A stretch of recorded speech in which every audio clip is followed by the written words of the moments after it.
예, 그 다음에 이제 우리가 알아볼 것은 코레스폰던스 프린시플이라고 해서 보어가 제창한 대응 원리에 대해 다루고 있습니다. 코레스폰던스 프린시플은 고전역학하고 양자역학을 이어주는 뭐 브릿지라고 생각해도 이제 과언이 아닙니다. 여러분 지금까지 뭔가를 설명할 때 고전역학은 거시세계 설명하고 그다음 양자역학은 미시세계 설명하는 것처럼 이야기를 했던 것처럼 느낄 수 있습니다. 만약에 이렇게 됐다고 하면 사실은 양자역학은 실패한 학문이 됩니다. 무슨 말이냐면 여기가 고전역학이 있다고 하면 이거는 거시를 설명하는 거고 미시에서는 사실 설명이 불가능한 거니까 거시를 포함한 미시까지 포함한 학문이 이렇게 만들어져야지만 양자역학이 성공한 학문이 되겠습니다. 그래서 양자역학을 만들어 놓고 거시 세계 현상까지도 설명할 수 있어야지만 드디어 이제 성공한 물리 학문이 되겠어요. 그래서 코레스폰던스 프린시플이 뭐냐면 우리가 양자역학을 만들어 놓고 그 극한의 세계로 예를 들어서 그 퀀텀 넘어가 큰 쪽으로 가게 되면 이거는 그냥 우리가 알고 있는 클래시컬 피직스가 된다라는 얘기입니다. 그래서 이제 클래시컬 피직스는 그냥 양자역학의 하나의 어프록시메이션이다라는 거예요. 응? 언제 n이 굉장히 클 때 어프록시메이션이 해당된다라는 겁니다. 다시 말하면 양자역학은 고전역학을 포함하고 있다라는 것이 바로 이제 코레스폰던스 프린시플이에요. 그 양자 세계를 기술해 놓고 나서 클래시컬한 경우는 어떻게 될까라고 이제 어프록시메이션 해보면은 우리가 아는 클래시컬 피직스의 답이 나와야지만 되겠습니다. 어떻게 준비됐습니까? 이해했어요? 한번 좀 자세히 한번 봅시다. 첫 번째 이제 전자가 원자핵 주위를 도는 것을 이제 클래시컬하게 보고 그다음에 퀀텀 메케니컬하게 한번 보려고 그래요. 양자적으로 클래시컬하다는 것은 그냥 전자기하학적으로 보는 거고 퀀텀 피처라는 것은 그냥 보어의 모델을 봤다고 생각하면 되겠습니다. 자, 전자가 여기에 원자핵을 이렇게 돕니다. 이렇게 돌아요. 그러면 어떤 일이 발생할까요? 이게 n 바퀴 돌게 되면 이런 어떤 주파수 갖고 돌게 되면 그 주파수에 해당되는 이제 EMF를 내보내게 됩니다. 그리고 EMF가 나가면서 어떻게 에너지 잃으니까 이렇게 현재 뒤로 떨어지겠죠, 그죠? 이런 일이 발생합니다. 뭐 떨어지는 건 다음이고 어떤 주파수의 그런 이런 자이로 모션, 서큘러 모션 할 때 어떤 주파수로 서큘러 모션하고 어떤 웨이브를 내는지에 대해서 좀 알아보도록 합시다. 그 원자핵 주위를 자이로 모션 할 때 러더포드 모형으로부터 다음의 식을 얻었습니다. 이건 클래시컬하게 온 거예요. 클래시컬 픽처입니다. 그래서 주파수를 구하게 되면 뮤인데, 자 5빛의 원주하고 그다음 일렉트론 스피드 나눠주면 되겠습니다. 그래서 2파이R을 V로 이렇게 해주면 되겠습니다. 그래서 이 V 값을 이 값에 집어넣게 지게 되면 다음 식이 나옵니다. 어렵지 않습니다. 이건 여러 번 하는 겁니다. 그죠? 자, 여기에서 뭘 쓸 거냐면 요거 보어가 쓴 일렉트론 스테이블한 일렉트론 오빗의 레디어스를 쓰려고 합니다. 이건 미시세계에서만 가능한 건가요? 쓸 수 있는 건가? 그런가요? 아닙니다. 여전히 똑같이 쓸 수 있는 겁니다. 근데 우리가 보기에는 이렇게 뭔가 돌려고 할 때 얘는 보면 분명히 n이 1, 2, 3, 4 했을 때 디스크리트하게 존재했잖아요. 그죠? 근데 우리는 디스크리트하게 존재하는 것처럼 안 보이잖아. 얘가 돌 때 보면은 이렇게 돌다가 그 다음에 쬐끄만 다른 원자를 이렇게 도나? 이런 걸 못 느끼잖아요. 그죠? 느끼지 못합니다. 그 이유가 뭐냐면 얘가 워낙 작기 때문에 그래요. A0가 10-11승 미터입니다. 그래서 거의 컨티뉴스하게 보이는 것 뿐입니다. 다시 말해서 얘는 n 이퀄 1일 때는 A0라는 걸로 돌고 10-11승 미터로 그 다음에 n 이퀄 2일 때는 다른 걸로 3, 4, 5 이렇게 갖고 사실은 n이 무한대일 때도 이제 맞는 쓸 수 있는 그런 식이 되겠어요. 그래서 이 보어가 끌어낸 이 식을 가지고 이렇게 클래식한 거에 넣어봅시다. 넣게 되면 다음 식이 이렇게 나옵니다. 뭐 어렵지 않아. 뭐가 차이점이 있냐면 n이 여기 들어가면서 삼승텀이 이제 살아났다는 것이 차이점이 특이점이 되겠습니다. 그래서 이렇게 얘가 고전적으로 봐서 n이 고전적으로 좀 이상하다 볼 수 있겠지만 여러분 오해하면 안 됩니다. 고전적으로 봐서 전자가 원자핵 쪽 이렇게 돈다고 하면은 다음 같은 주파수로 돕니다. 이렇게. 그리고 궤도가 에너지 레벨이 하나하나 올라갈수록 주파수 값이 어떻게 됩니까? n의 3승에 반비례해 갖고 이제 떨어지게 되겠습니다. 굉장히 빨리 돌다가 천천히 도는 그런 일이 되겠습니다. 이렇게 자, 이런 식이 나왔어요. 이게 이제 클래시컬 픽처입니다. 이렇게 돌고 그거에 해당되는 이제 빛이 나온다는 것이 클래시컬 일렉트로 다이나믹스가 되겠습니다. 퀀텀 픽처는 뭐냐면 그냥 보호에 그냥 그 값을 쓰게 됩니다. 얘가 n번째에 있을 때 얘는 스테이블하게 돌아요. 하지만 그 밑으로 딱 트랜지션 할 때 이 사이에 빛이 낸다는 겁니다. n번째에서 n-p번째 그냥 바로 밑에라고 생각하면 됩니다. 그 n번째에서 n-p번째, n번째에서 n-p번째로 애들이 이렇게 딱 전자 트랜지션 할 때 나오는 빛이 다음 값이 되겠습니다. 그 값을 써보면 다음 값이 되고요. 어렵지 않습니다. 그냥 n-p 궤도를 생각하면 되겠습니다. 써줄까? 여기다가 n 이퀄 인데 n-p 궤도가 있고 n 궤도가 있는데 이 궤도에서 이게 나올 때 그때 나오는 이런 주파수를 쓴 겁니다. 자, 요거를 이제 통분을 해서 구하면 다음과 같이 나와요. 그죠? 그래서 뭐 다음과 같이 나옵니다. 퀀텀 픽처는 이렇게 나오는데 만약에 이게 클래시컬 픽처랑 비교하려면 우리가 지금 여기 있는 겁니다. 요 퀀텀 픽처는 n을 굉장히 키웠을 경우는 클래시컬 픽처로 간다는 얘기입니다. 바로 요거. 그걸 한번 해보려고 그래요. 그게 바로 코레스폰던스 프린시플입니다. 자, 이게 보어의 모델로부터 나온 값입니다. 이렇게. 자, 보어의 모델에서 n이 굉장히 크다고 하면, n이 엄청나게 크다고 하면 p보다도 엄청 크다는 겁니다. p는 1로 넣으면 되겠어요. 그러면 요 값에서 요 분 잡으면 2n p에 마이너스 p 스퀘어를 하게 되면 n이 워낙 크기 때문에 p 스퀘어는 굉장히 작죠. 그죠? 2n p가 됩니다. 그냥. 그리고 n-p 스퀘어는 그냥 얘는 워낙 작기 때문에 n 스퀘어를 쓸 수 있습니다. 그래서 요거를 그대로 써서 이걸 바꿔봅시다. 클래시컬 리미시라. 그러면 어떻게 나오냐면 2np가 나오고 여기는 n 스퀘어로 집어넣게 되면 약분이 돼갖고 이런 값이 나옵니다. 요거는 뭐냐면 그 보호의 원자 모형이 있는데 여기 굉장히 많아요.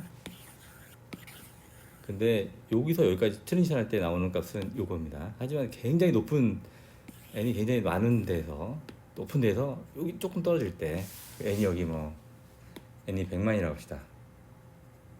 100만에서 100만 마이너스 1에서 떨어질 때 나오는 빛을 구한 겁니다. 그랬더니 뭐가 나오냐면 이렇게 나옵니다. 자, 이거는 뭐예요? 얘랑 똑같지. 그러니까 고전 전자계로 봐서는 얘가 이게 자이레이션인데 회전을 하면서 나오는 주파수가 있고 그 주파수에 해당되는 빛이 나온다고 했는데 그렇게 푼 거하고 양자적으로 풀었을 때 양자는 이게 회전하면서 빛이 나오는 게 아닌데 뭐냐면 이렇게 에너지 레벨이 있으면은 요 레벨에서 다음 레벨로 떨어질 때 그때 빛이 나오거든요. 근데 n이 굉장히 클 때는 그렇게 나오는 빛하고 여기 떨어진 빛하고 돌면서 그냥 EMF 나오는 빛하고 이제 같은 빛으로 표현된다는 겁니다. 굉장히 재밌습니다. 그래서 양자역학적으로 계산했지만 역시 n이 굉장히 큰 쪽으로 클래시컬 리밋을 취하면 우리가 아는 고전적인 답이 나온다는 것이 바로 코레스폰던스 프린시플입니다. 양자역학은 고전 전자기학이나 뉴턴역학을 이제 포함하고 있다. 고전 전자기학과 뉴턴역학은 양자역학의 부분집합이다라는 것을 얘기해 주게 됐습니다. 그래서 우리가 그 전에 어떻게 했냐면 전자가 원자핵 주위를 돈다고 하면 애들이 이렇게 떨어진다고 봤습니다. 그래서 러더포드 모형이 불안했었죠, 그죠? 그래서 이걸 막기 위해서 보고는 여기는 스테이블한 그런 궤도가 있고 그들 사이에 그 스테이블 사이에서는 돌아도 그 안정적으로 전자가 존재할 수 있고 원자가 스테이블하게 유지될 수 있는데 그 에너지 레벨 사이를 이렇게 전자가 바뀔 때 그때 에너지가 나온다고 했습니다. 근데 이거의 결과가 뭐냐면 전자가 일단 클래시컬하게는 이렇게 원자핵주를 돌게 되면 에너지가 떨어지게 됩니다. 이렇게. 그다음에 그걸 도는 것 해당되는 주파수를 내는데 이 주파수에 뭐가 해당되냐면 이게 가속받아갖고 이게 뭔가 낸다고 하지만 그게 아니라 얘 레벨에서 여기 사실은 보호의 원자 레벨을 그리면 끝없이 나와갖고 여기까지 존재합니다. 상당히 거리가 있다고 하더라도 수소 원자만하다고 생각하고 그 훨씬 큰 값이라고 하더라도 여기서도 사실 에너지 레벨이 있고 여기서 에너지 레벨이 있는 거예요. 그러니까 얘가 이렇게 회전한다는 얘기는 이 레벨에서 이 레벨로 간다는 얘기입니다. 그럼 그거 해당되는 주파수를 낸다 이렇게 해석할 수 있어요. 그 다음에 에너지가 이르니까 또 떨어지고 해갖고 이렇게 떨어지게 됩니다. 계속. 그러다가 계속 떨어지나요? 계속 떨어져요? 네, 계속 떨어집니다. 그러다 언제까지 떨어지냐면 드브로이 웨이브랭스가 요게 뭐죠? 그 원주 값하고 같을 때 비쌀 때까지 떨어지게 됩니다. 그 다음에 보호의 그 그 조건에 딱 만족하게 되면 그다음부터 이제 스테이블한 궤도가 돌게 돼요. 그렇게 해석할 수 있다는 겁니다. 그게 바로 이제 두 개의 코레스폰던스 프린시플을 통해서 이제 퀀텀 피처를 이제 클래시컬 퀀텀, 그러니까 여기 퀀텀 피처를 클래시컬까지 끌어가고 클래시컬 피처로부터 퀀텀 피처까지 어떻게 이어지는지를 나타내는 겁니다. 다시 얘기하면 여기는 가속받아갖고 가속받으면서 EMA로 나오는 것처럼 보이지만 실은 이제 보호의 원자 모형으로부터 애들이 계속 트랜지션 하면서 빛이 나온다는 것을 해석할 수 있습니다. 여러분 이건 홈워크 문제 제가 넣었으니까 한번 또 풀어보기 바래요. 아주 재밌습니다. 자, 그 다음에 다른 코레스폰던스 프린시플은 실은 그 보호가 제창하고 보호가 주로 원자 모형을 연구할 때 쓴 겁니다. 사실 이걸 통해서 그 원자 모형을 개발했고요. 드브로이브는 그 10년 뒤에 드브로이가 원자 모형을 보고 보호의 원자 모형을 보고 거꾸로 이제 개발한 겁니다. 근데 우리 책에서는 이제 이해를 돕기 위해서 학생들 이해를 돕기 위해서 드브로이브를 먼저 역사적으로 10년 뒤에 나왔지만 써갖고 이제 보호의 원자 모형을 설명을 했습니다. 여기 바랍니다.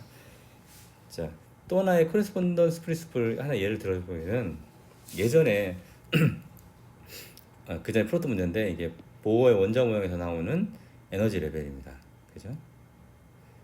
여기서 얘는 어떻게 됩니까? 에너지가 디스크리트하게 양자적으로 존재를 하죠. 띄엄띄엄 존재가 됩니다. 이렇게 컨티뉴스한 게 아니라. 그리고 그라운드 스테이트가 뭡니까? 에너지가 0이 아니라는 것을 알았습니다. 하지만 n이 엄청나게 커지면 아까 얘기했듯이 n이 커지면 그 고전역학적으로 합니다. 그 n을 키우게 되면 어떻게 됩니까? n이 굉장히 클 경우에 무슨 일이 발생하죠? 예, 그 에너지가 0으로 갑니다. 그라운드 스테이트 에너지 0으로 가는 것처럼 0으로 가고 그리고 에너지하고 에너지 사이에 그 간격도 역시 굉장히 작아지게 됩니다. 무슨 말인지 이해했어요? 그러니까 에너지 레벨을 그리면 처음에 그라운드 스테이트가 있고 그 다음에 여기가 에너지 0입니다. 예를 들어 13.6 일렉트론 볼트라고 하면 에너지 레벨이 어떻게 그려지냐면 이렇게 그려지고 이렇게 그려진 이게 그라운드 스테이트고 0이라고 하면 에너지 레벨 이렇게 그려지고 그 다음에 n 이퀄 2일 때요. 3, 4, 5, 6, 7, 8, 9, 10, 11, 12 나중에 무한대가 이렇게 그려져요. 그러니까 여기는 사실 델타 에너지라는 게 굉장히 작습니다. 그래서 거의 컨티뉴스하게 보이게 돼요. 고전적으로 맞죠, 그죠? 여기는 어떻게 됩니까? 충분히 우리가 분별할 만큼 이렇게 보이게 됩니다. 그 얘기를 얘기한 겁니다. 그래서 n이 커지게 되면 거의 우리가 고전적으로 보는 컨티뉴움 에너지처럼 보인다라는 얘기입니다. 이거는 어딜 보면 좀 알 수 있냐면 발목이요. 자, 이걸 좀 참고로 해서 보면 알겠습니다. 제가 약간 임의로 그린 것처럼 보이지만 에너지 레벨 n 이퀄 2일 때 이렇게 차이 납니다. 하지만 3, 4, 5, 6, 7, 8, 9, 10 나중에 무한대까지 할 때는 여기는 거의 에너지 차이가 그 n하고 n 플러스 1하고 거의 에너지 차이가 없어 거의 컨티뉴움으로 보이는 그런 일이 발생하게 됩니다. 네, 이 챕터의 마지막 그 레이저에 대해서 얘기하겠습니다. 레이저는 사실 양자역학의 승리의 뭐 하나의 산물이라고 할 수 있을 만큼 굉장히 중요한 거고요. 사람들이 양자역학이 나왔을 때 양자역학을 잘 믿지 않으려고 했거든요. 근데 레이저를 아주 기가 막히게 설명하면서 사람들이 양자역학이 정말 쓸모 있구나라고도 얘기를 했다 합니다. 그래서 사실은 양자역학적으로 레이저는 굉장히 중요한데 현대물리에서 레이저를 깊게 다루지 않아요. 그래서 간단한 소개 정도를 하고 어떤 성질이 있고 어떻게 만들어지는지에 대해서 소개하는 정도로 좀 나옵니다. 실은 슈레딩거 방정식을 풀어갖고 아주 리거러스하게 이제 설명하면 좀 좋겠지만 좀 어려워서 그런지 이제 설명을 안 하고 있습니다. 어쨌든 뭐 소개 형태로 해줄 테니까 흥미있게 보기 바랍니다. 레이저는 최근에 그 중력파 발견도 그렇고 모든 물리에서 모든 산업에서도 다 쓰는 아주 필수적인 거예요. 양자역학을 기반으로 해서 발견한 어떤 과학의 산물이지만 지금 현재로서는 뭐 안 쓰는 데가 없을 정도로 쓰는데 찾기 어려울 정도로 아주 많이 쓰는 그럽니다. 하다못해 레이저 포인터, 레이저 치루기 정말 많죠. 레이저 프린터도 있고 참 많습니다. 자, 레이저에 대해서 좀 알아봅시다. 레이저는 그 약자예요. 약자 뭐냐면 LASER입니다. Light Amplification, 그러니까 빛의 증폭. by 뭐에서 한 거냐면 Stimulated Emission of Radiation이에요. 그러니까 방출하는 녀석에 있는데 그게 무슨 방출이냐면 Stimulated Emission. 그러니까 레디에이션 중에서 스티뮬레이트 된 녀석이 있습니다. 스티뮬레이트가 뭘까요? 자극하다 이런 뜻입니다. 자극하다. 예전에 스타크래프트 학생들 할 때 이거 설명하기 좋았는데 또 스타크래프트에 스팀팩 마린이 있는데 스팀팩이 이제 스티뮬레이티드 패키지예요. 그러니까 이거 먹으면 이제 사람들 먹고 흥분하는 그런 자극시키는 그런 패키지입니다. 그 말이 뭐냐면 자극 방출, 유도 방출이라고 하겠지만 유도 방출에 의한 비재정톡 이렇게 얘기합니다. 그러면 유도 방출이 뭔지 좀 알아야겠죠, 그죠? 그 방출은 두 가지가 있어요. 빛의 방출은 이렇게 자발 방출하고 유도 방출이 있습니다. 스폰테니어스 에미션하고 스티뮬레이티드 에미션이 있습니다. 원자는 빛을 내는데 두 가지 방법으로 낸다고 생각하면 되겠습니다. 자, 그 스폰테니어스 에미션, 스폰테니어스는 자발이란 뜻이에요. 그러니까 얘가 어떤 이유가 됐든 간에 전자가 이렇게 익사이트가 됐다고 하면 익사이트 녀석이 떨어지면서 빛이 나오는 겁니다. 사방으로 다 나올 수 있어요. 그걸 이제 자발 방출이에요. 이거 누가 시키지 않아도 전자를 그라운드 스테이트 올리게 되면 C-8승초 내에 얘들이 다 떨어져요. 이렇게 빛이 납니다. 자발 방출. 근데 스티뮬레이티드 에미션은 뭐냐면 얘가 이렇게 올라가 있는데 그 사이에 다른 이게 포톤이 들어와요. 그러면 묘하게 이 포톤에 의해서 자극받아갖고 똑같은 포톤이 떨어지면서 똑같은 포톤을 내는 겁니다. 참 신기하죠, 그죠? 물론 조건이 있습니다. 그러니까 요거 해당된 에너지하에 같은 프리퀀시가 들어오게 되면 요 주파수도 같고 요 결도 같은 값으로 나오게 돼요. 결이 같다는 얘기는 잘 무슨 말인지 모르겠죠. 뒤에 좀 설명하겠습니다. 그리고 지가 스스로 떨어지는 거하고 밖에 있는 포톤에 의해서 스티뮬레이트, 유도돼갖고 떨어지는 거냐 따라서 두 개의 에미션으로 나오는데 레이저는 요 두 번째 거 에미션을 증폭을 해갖고 만드는 것이 바로 레이저라고 합니다. 그 레이저의 특징은 굉장히 좋은 특징인데 모노크로매틱하다 그래요. 크로매틱이라는 것은 뭐냐면 색이라고 생각하면 됩니다. 크로매틱, 크로마토그래피 이런 것도 배웠죠, 그죠? 그런 거 색이에요. 모노크로매틱 때문에 모노는 하나라는 뜻이에요. 모노의 반대는 더블 스트레오 이런 거 있겠지만, 그러니까 하나 빛, 하나 색깔이에요. 그러니까 정확하게 웨이브랭스 하나라는 뜻입니다. 그러니까 빛이 보면 스펙트럼을 보면 이렇게 태양광 같잖아요. 그게 아니라 탁 하나의 빛이 한다는 얘기입니다. 그리고 코히런트라고 얘기해요. 그러니까 뭐냐면 모든 빛들이 포톤이 같은 페이지에 있다는 얘기입니다. 이거 조금 더 설명을 잘 하면 어떻게 나오냐면 그냥 우리가 플래시 라이트를 켜게 되면 이런 빛이 나와요. 그러니까 이거는 주파수 높고 이건 주파수 낮고 그 중간 진역들이 다 골고 섞여서 나옵니다. 이게 플래시 라이트예요. 근데 모노크로매틱하다는 얘기는 주파수가 같은 녀석, 얘 주파수 같죠? 얘하고 이제 같습니다. 셋 다 주파수 같어요. 이 녀석들이 존재한다는 것이 바로 모노크로매틱하다는 겁니다. 주파수가 하나다. 코헤런스하다는 얘기는 이 주파수에 또 같고 이거 보면은 페이지가 제일 낮을 때 제일 낮죠. 이렇게 전부 다 이제 같다라는 얘기다. 이 한국말로 결맞다라는 얘기를 하는데 결맞다는 말이 너무 참 좋은 것 같아요. 코헤런트하다는 이런 말입니다. 그러니까 레이저는 아주 두 가지 큰 특징이 있습니다. 모노크로매틱하고 코헤런트하기 때문에 얘를 잘 조합하면 그냥 빛색과는 다르게 굉장히 특이한 성질을 갖는데 그게 뭐냐면 하들리 다이버스, 빛이 거의 퍼지지 않습니다. 레이저 포인터 쓰면 거의 직진하고 이렇게 퍼지지 않죠. 플래시는 무지하게 퍼지는데, 그죠? 그렇고 그다음에 굉장히 인텐스하게 파워를 집중시킬 수 있습니다. 뭘 태우거나 철을 깎거나 무기를 쓸 때도 쓸 수 있을 만큼 이렇게 이런 특징을 갖고 있습니다. 이게 베이직한 인헤런트한 특징이고 그걸 또 파생되는 그런 값이라고 이해를 하면 되겠습니다. 레이저를 만드는 방법은 어렵지 않아요. 어떤 방법이냐면 우리가 아는 그 여기 상태를 이용하게 됩니다. 무슨 말이냐면 전자는 그 어텀이라고 하시죠. 어텀의 전자는 이제 맨 그라운드 상태에 있는데 얘를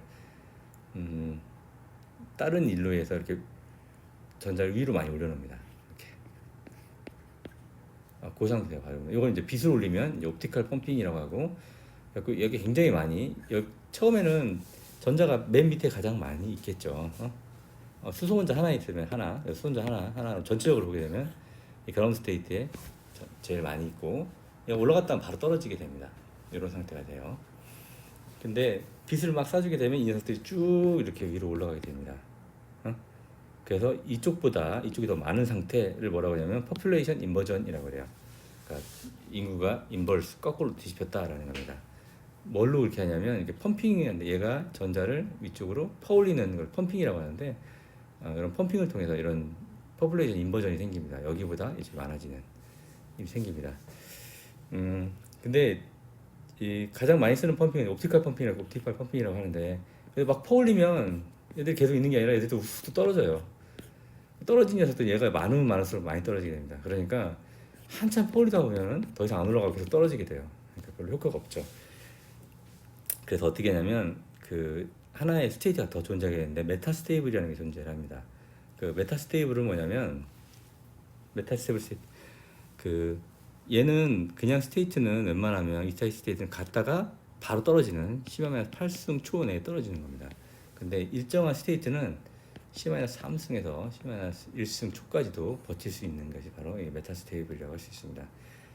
그래서 빛을 이렇게 빛을 쏴서 전자를 막 올리게 되면 여기 있는 것들은 이쪽으로 떨어질 수도 있으니까 바로 떨어지기도 하고 또는 옆에 메타스테이블로 이렇게 옮겨져요.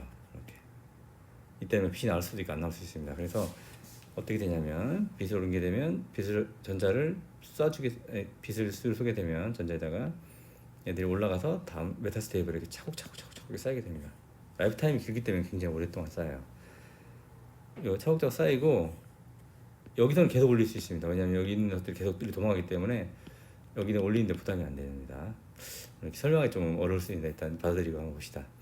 그래서 메타스테이블 애들이 다 쌓인 상태에서 바깥에서 이제 빛이 한 개가 들어온다고 하면은 이 빛과 주파수 같고 물론 이 빛은 요 에너지 디퍼런스와 같은 이런 빛을 포톤을 쏴줍니다. 그러면 요 포톤에 의해서 이렇게 다른 포톤들이 인듀스 돼 갖고 이제 빛이 나오게 됩니다. 이게 바로 레이저라고 합니다.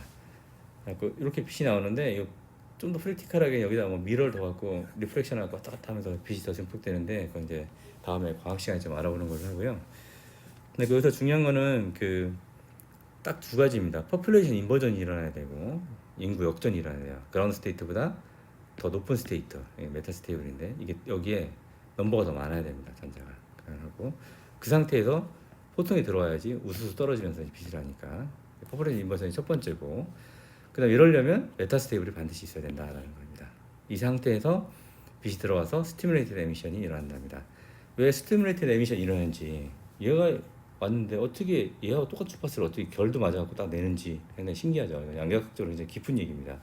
그래서 여기서 설명 안 하고 그냥 이렇게 소개만 하는 정도로만 얘기를 했습니다. 여기는 루비 레이저인데 루비 레이저는 이렇게 플래시 램프 갖다 빛을 확 쏴줘갖고 여기 있는 전자들을 다 위로 올립니다. 올린 것들은 바로 이제 메타스테이프로 옮겨지고요. 이렇게 여기에 있다가 다른 빛이 들어오면은 쑥 떨어지면서 이게 빛을 많이 내갖고서 레이징을 한다고 알려져 있습니다.